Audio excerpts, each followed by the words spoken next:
Thank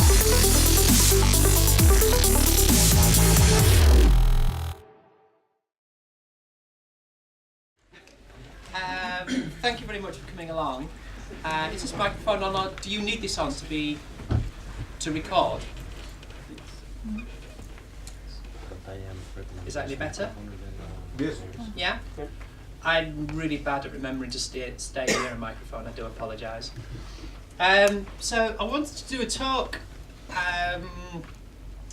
about mega menus because it's something that I've been through a lot recently.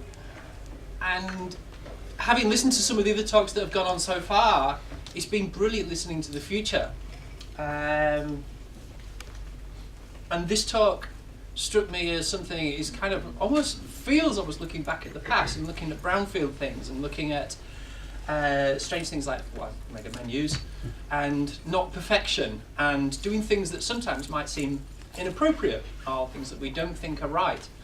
Hence the reason I chose this picture. It's when I was on the motorbike in Spain, in Aragon, last year, going to see a client, believe it or not. And it was just this ridiculous situation of trying to ride a 160 horsepower motorbike up a sheer cliff. It was ridiculous. So it just struck me as entertaining, at least. So I'm Rachel. I've changed my hair colour. That was 2 colours ago. That was at least a month ago. I always use the same job title on every form that I fill in. Sprinkler the Drupal Sparkle, which doesn't fit quite a lot of the time. I'm a freelance site builder doing Drupal for all sorts of things really, and I don't know why I'm looking up there because it's down here. And I absolutely love mentoring new people, getting involved in contributing to the Drupal core and Drupal contrib modules. I love it. I get such a kick out of it every time I do it. I've just recently joined the Drupal working group, so I don't hate you too much. I can also be a bit ranty and outspoken and say things without fully thinking them through. So a while ago I tweeted as a rant against something that I read, that the reason that more women don't get involved in our tech industry is that they've got no role models. And I was like, you're kidding. How can we even say that? There are so many amazing role models. And I said that every talk I did this year, I would talk about another person that worked in tech. And I've been through a few, and I was trying to look for someone unusual and a bit different. And I was reading and came across Hedy Lamarr, who's kind of amazing because not only in the 1930s was she a successful actress, just from Austria originally, but mainly in Czechoslovakia, and then moved over to the States. She was this incredibly successful actress. She then not only did that, but also was a bit of a real tech genius. She invented, along with actually a composer that she worked with, a thing called frequency hopping. And using frequency hopping, specifically she wanted to use it to make torpedoes more difficult to jam. And she was basically trying to get the US Navy to spend time on using this in the Second World War, and they just didn't want to know. There's a surprise, some woman coming up to them and telling them what to do. They didn't use it until the 1960s, and I can tell you personally, I know that pretty much every torpedo now does exactly that. So she did that. She did other things as well. She not only invented frequency hopping and how that works, and we all use that. Every single person in this room uses frequency hopping with their mobile phones today, everyone. But she also then went on. She worked with Howard Hughes. She got chatting to Howard Hughes, studied aerodynamics, told him how to build wings better. It's like incredible. Anyway, I said I'd talk about that. There's loads of these people out there. The actual talk. So, I don't know about you, but I tend to get involved in things, and I find myself thinking sometimes that clients are impossible. They ask impossible things sometimes. Especially clients that already have an awareness of the industry, especially ones that, how shall we say, are not full-time tech people, but are at least part-time tech people and have got a reasonable idea. They're the ones that, to me, seem to ask the most impossible questions to answer. And I want to talk about an example. I picked up a job last year. I know it was the same client that I was actually on my way to see in that picture at the start, who have a website that is as old as the hills. It really is. It's kind of amazing. It's a website for people who like going on adventures on the motorcycles. Like, it's a perfect job.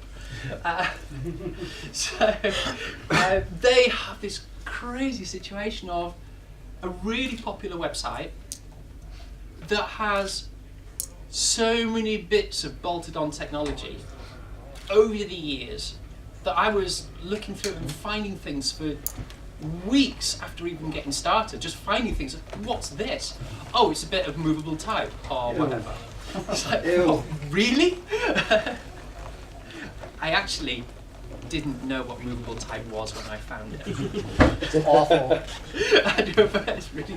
Well, it was great at the time, as I understand it. It was a good thing at the time, but it was like the 1990s or something. It existed. There was bits of Perl that the client had written themselves, which actually are still working. They still do their thing. All sorts of stuff. Some amazing bits of this. And they wanted to get it all consolidated into one platform so that then they could start to do more modern things, get to the point, we'd love to be able to get to a point where we saw yesterday the Alexa example, where you could just talk to the website and find out information about what you can see when you go on your motorbike to Fez. That would be amazing. I'd love that.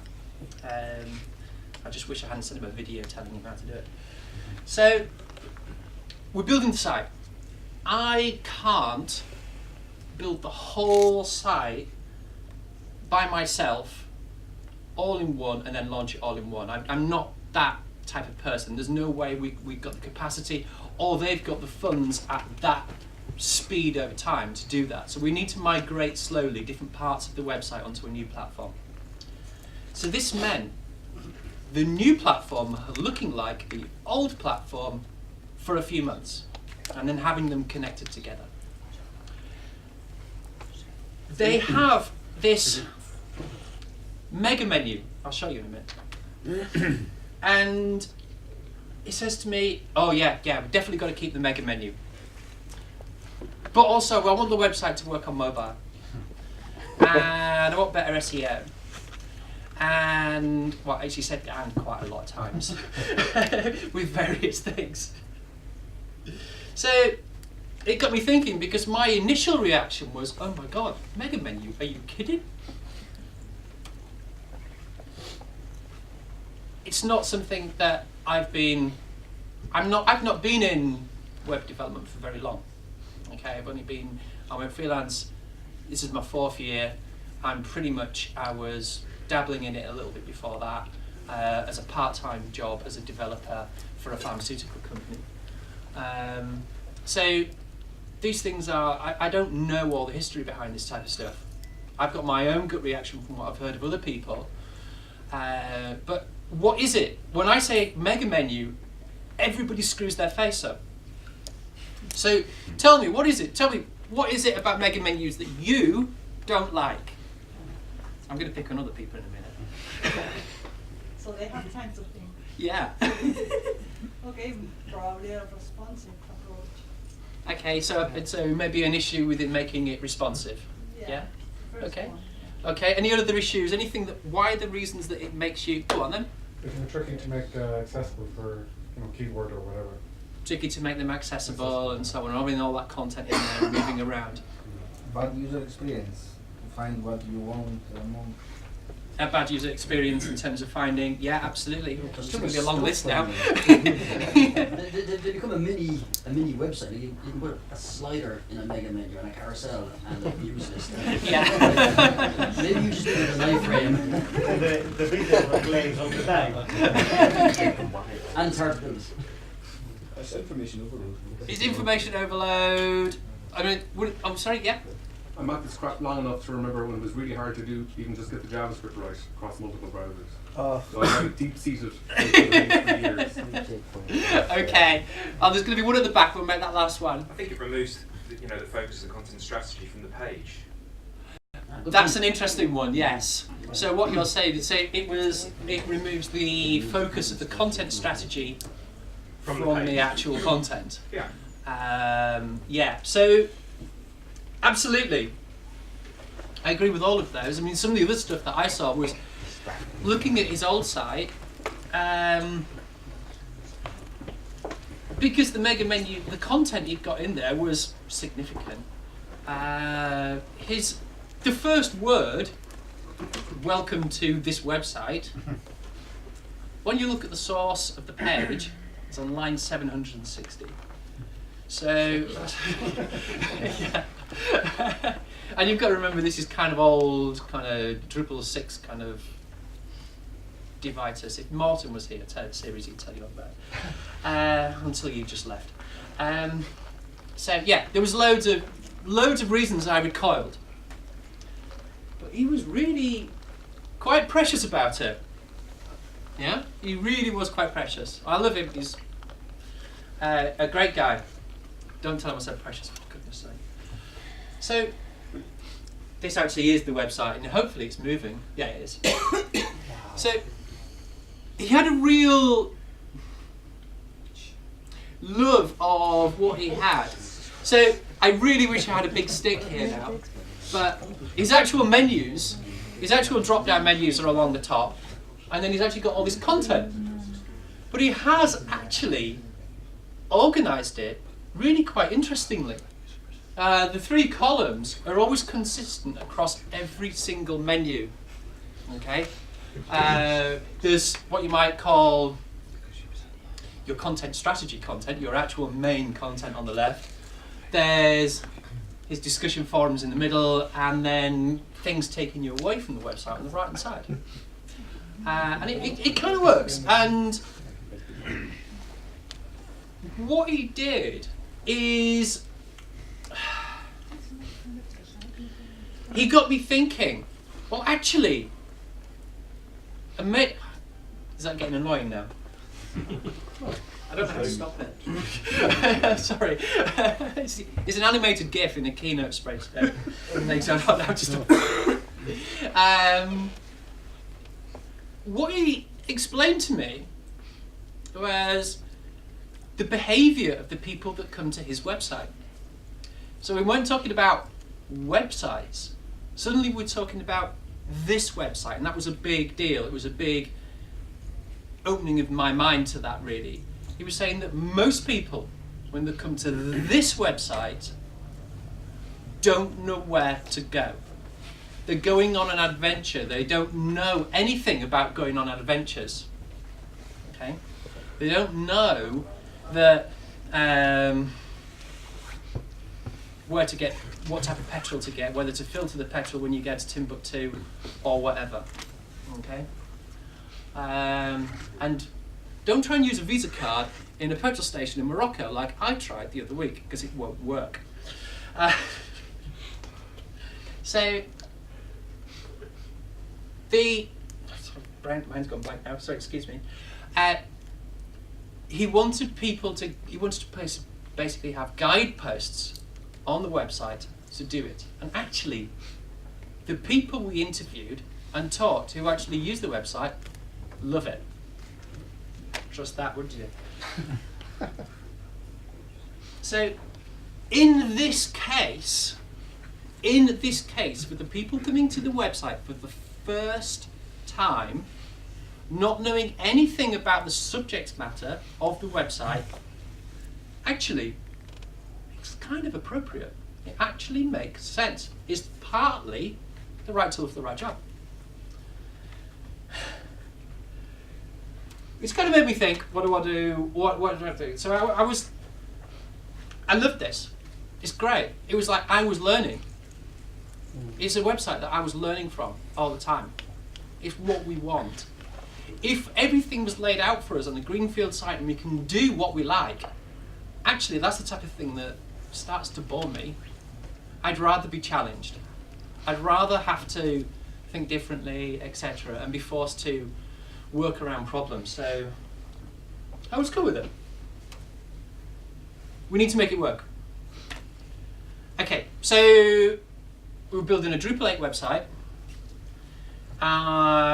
This is my first commercial Drupal 8 website. And I wanted to think, well, okay, I've done Drupal core contrib. I know everything there is to know. I said don't. And I know I don't worry. So I thought, well, it's menus. We want to put content on. It's easy. In Drupal 8, everything's an entity. So all we need to do is go add a field. Yeah? To our menu items.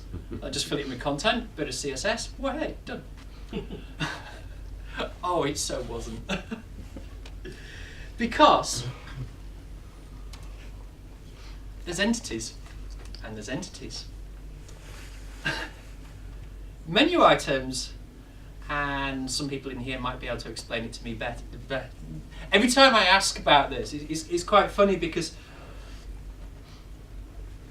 I've said, ask questions when I couldn't get this to work. When I tried to add a field, etc., even in code to menu items, I was thinking, oh, it's an entity, it's there, I can see it, I can see the code and stuff. And it wouldn't work. And I started asking people, and I asked, it's got to be a dozen people. And pretty much the same thing happened every time I asked someone, how do I add fields to entities? They'd go, oh, you just do X. Shortly followed by, oh, that won't work.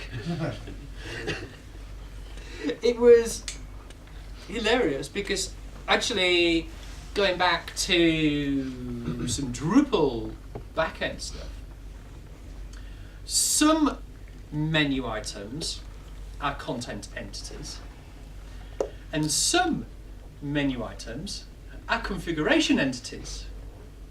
And then there's a little bit of kind of hooking together kind of code that kind of makes them all look the same. It's partly because of the history of Drupal. In Drupal 7, we had things working a certain way from the user interface, and what we wanted to know, kind of what we tried to do was make Drupal 8 look the same to the site builder. Okay, it should look the same to me. It does. Kind of menus seem to work the same way. Until you need to go that little bit step beyond and do something with them, some sort of code thing. And then you're like, what on earth is going on here? Okay, so I knew I couldn't just add a field, style it up, and away we go. It's not going to work. So I had to kind of go back to first principles. The mega menu content you saw, well, what is it? It's just content. And it should be edited in the same way as any other content in Drupal. So make it as a content type, or at least another content entity.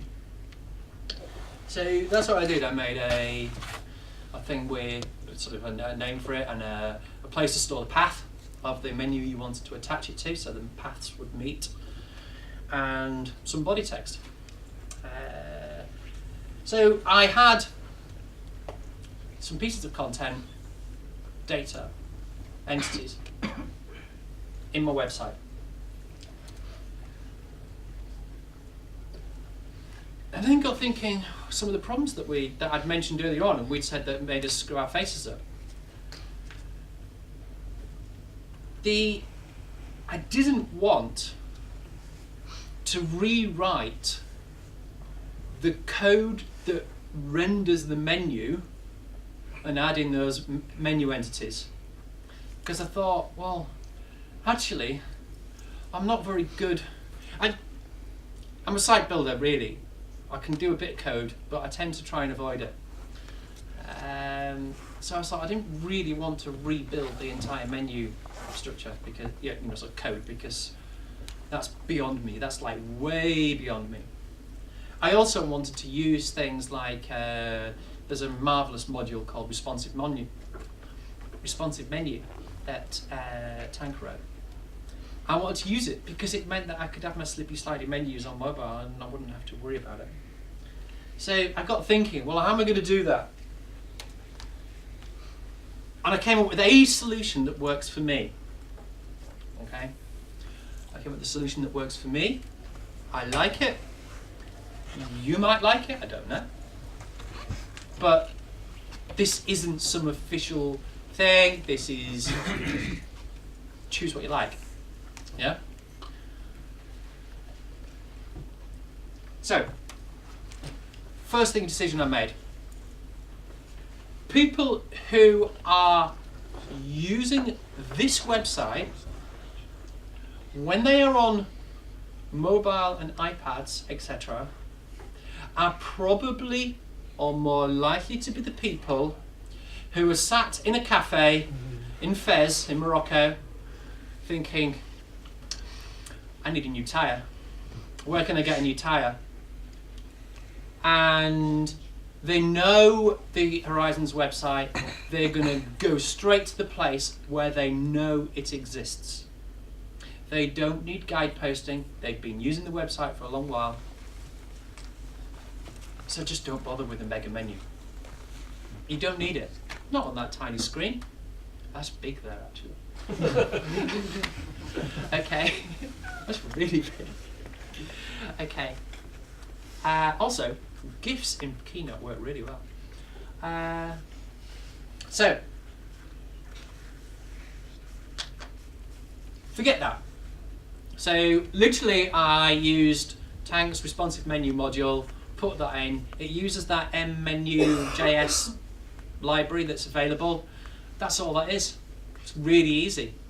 It has actually got a standard menu at the moment we're looking at? It's just no, so that's not the Drupal standard menu. It's an add-on. Module. But the menu that we're seeing is coming from the Drupal menu. It's coming from the Drupal menu. Okay. Yeah, it's coming from the Drupal menu system. Not from the mega menu that you're building at home. No. Okay. So the mega menu that I've built attaches to the normal Drupal menu system. Okay. All the menu items exist as menu items. Okay. And then it's just what I stick on them in terms of content afterwards. Okay. All right. So mobile. Do nothing was probably the best way I could describe it. Okay, so, and this is running on the new system now, so you've seen the old website and you've seen the new website. They'll be the same for the time being. They won't eventually. On the new website, you can see the normal menus, and then it's just CSS that's moving the sub-menus, the normal menus, and putting them like that. Okay? They're just sideways, that's all. And then, what happens is, when you load the page, all we do is we go and get the menu content, the mega menu content, and stick it on the bottom. Yeah? Okay? That's an example. So, I've got my, bloody hell, that's big. Mega menu content. Yeah, these are the paths they attach to. Some content in there. There is 2 fields. Then, what I did is I went in Drupal 8, normal views, make a view of that content. Yeah, which is really easy. Well, I did it, so it can't be that hard. Turn on the services module, turn on the REST module, and say there's a view of that content, and make it appear as a REST endpoint. Yeah, call it mega menu content. Once I've got that, I wrote a little Drupal behavior. This is like really So I really need someone to tell me how to do JavaScript properly. Okay, this is me pretty much going. But you're feeling bad about putting that up there for a start. I've got it written out properly. I've got another slide with it on, so don't worry about it. It's just to give the idea. There's a little Drupal behavior that runs when the page is already loaded that says, hey, is the horizontal menu visible? First thing first. Because if it's not visible, don't do anything, because no one wants that stuff in the way. If it's visible, go get that REST view and walk along the menu tree, seeing, well, actually this one's got the same path. All right, I'll stick that on the bottom of there. Yeah, it's just a little kind of div stuck on the bottom. And then go along to the next one. It gets to the end and says, oh, hey, done. And then make sure that it doesn't keep doing it, otherwise that would be a bad thing. And then I had to do some styling. Actually, I didn't do the styling. I got somebody else to do the styling because I'm not very good at that. But basically, that's the idea.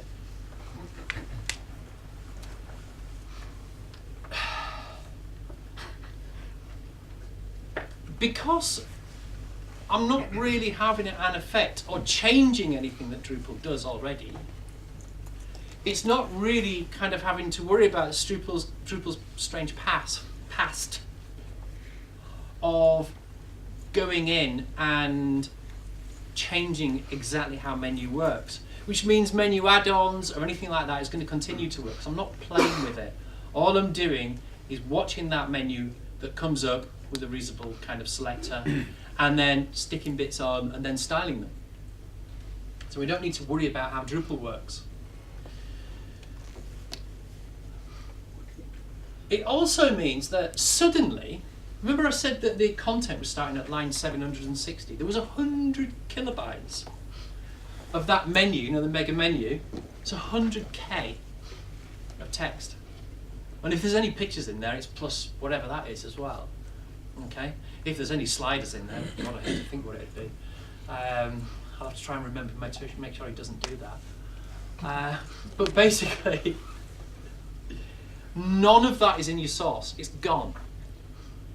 All that content that is the same content on every page isn't there. So Google doesn't say, why has this person got the same content on every page? That goes away, which I think helps.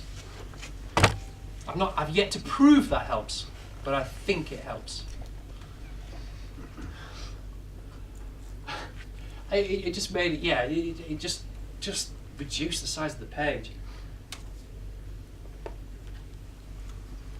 Also, you remember that REST endpoint was /mega content? Because it never changes, unless the mega menu content, unless the content changes. It's not getting re-rendered all the time. It's not getting recalculated. You're not having the website have different pages for everything. Yeah, it's just the same. So it gets cached. Certainly on the server, my belief, I've yet to prove it, is it also gets cached on the browser. And if anybody can give me any tips about exactly how to encourage that, I will be very happy to hear about them. Yeah. Because that would be really great. It's only pulling that content when it's needed, and it's saving bandwidth. Because if you're sat on your mobile in the Western Sahara, wanting just to get to a specific place, you don't want to be downloading 100K of mega menu content. Believe me, data costs money there. Yeah. It really does. And to be honest, some of the places, some of the cafes and stuff, seriously.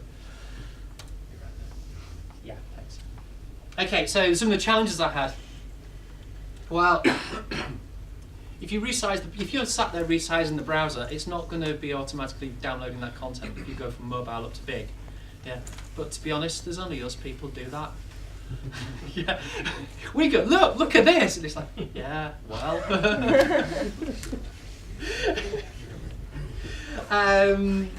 you do have to maintain that path info in two places, because you have to have it in the menu item and you have to have it on your content as well, so that you can match them up.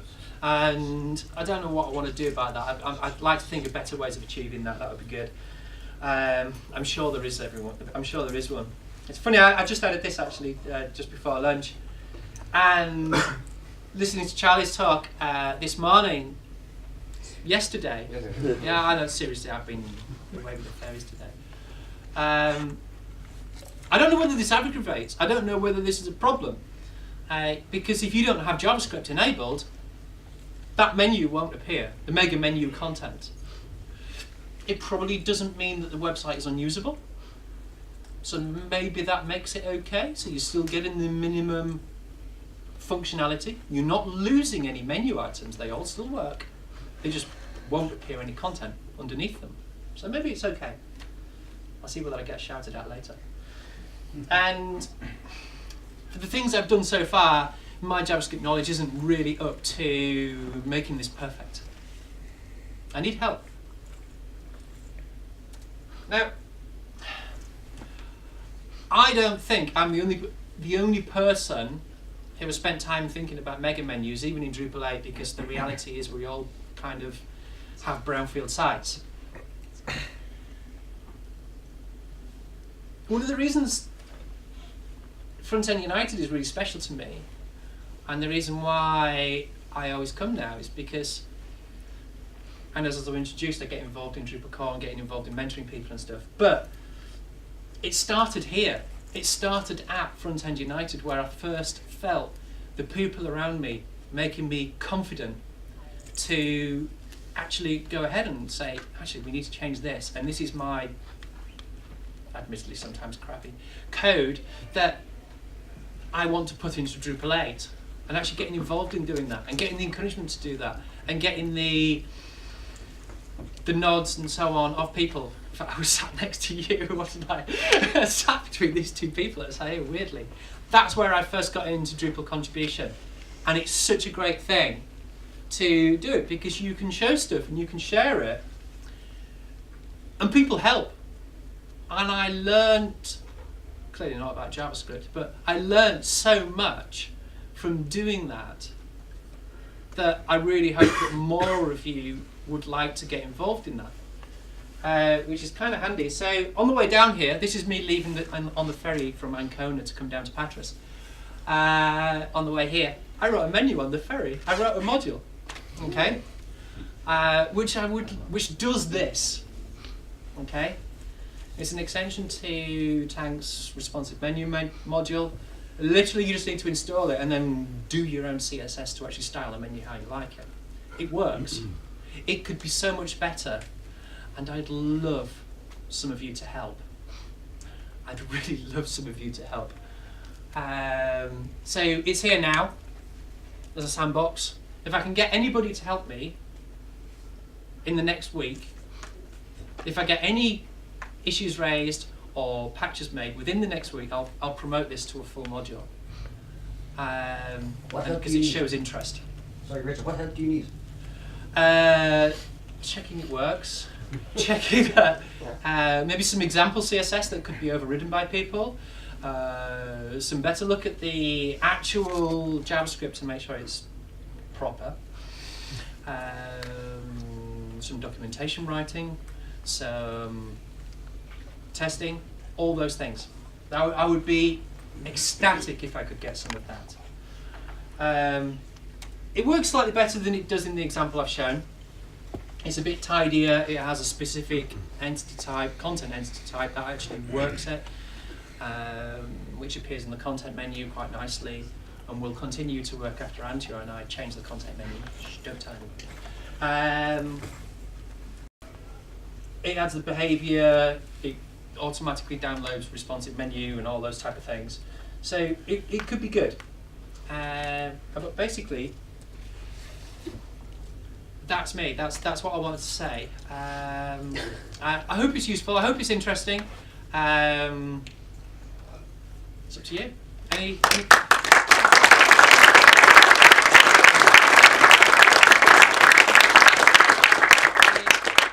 questions? Yep. on me straight away. Oh, could you repeat the question? Yeah, So well, only yeah, one. yeah. All right. This looks brilliant. I have to do a mega menu next week. You put me here. I was going to do a custom block that shows and hides depending on where you are. But this looks much better. No. Did you try anything else besides trying to add a field that you can't to a menu entity? Did you try, like, what happened that you got this good solution? I wrote so much code trying to add a menu to add a field onto a menu. Seriously, it drove me nuts. I tried the thing is, you can do it to some types of menu items. So you can do that. You can add a field onto menu items that you add as part of a node, or ones that you add manually, because they're content entities, therefore fieldable. You can't do it to one that's added via, say, views. Okay, so if it's a menu item that's added via views, you can't add it. You can't add the field because it's a different type of entity. This is my understanding from other people, because I really, that's way over my level. But yeah, so I've tried lots of different things to attempt to do that.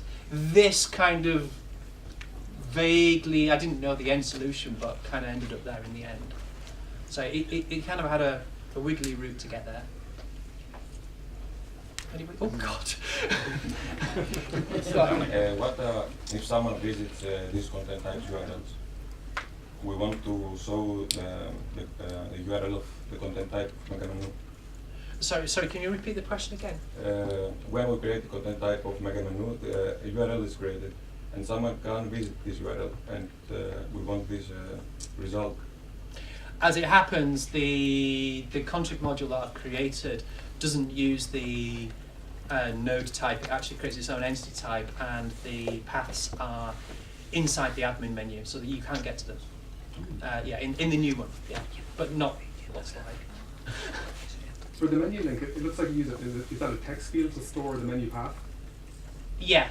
Did you try using a reference, so an entity reference? I thought of that. I want to do that. If you can see how to do that, I will let you. And the reason I mention that is because I can see this, well, not that it wouldn't work, but it could be really awkward to do that in a multilingual scenario. Oh, yeah. I hadn't thought, genuinely, that had never occurred to me. My web's very multilingual, so Anybody else? In the blue? Yeah, the question was, well, my original question was about the maintenance of the path in two places. It's kind of connected. Can you elaborate a bit more on that? Because I didn't. Okay, so to elaborate on why I've got the path in two places. Yeah. So the menu items themselves in Drupal have a path that's defined. It depends upon the type of menu item, but it's defined in various places. So I need some way in my completely separate list of content that needs to attach some unique way to reference a menu item. I chose to use path because it was simple, yeah? Because the path is always the same. And in fact, actually in the code, if I'm just going to drop out, and that's the slide. Right, yeah. Oh God, that's not worked. Has it worked?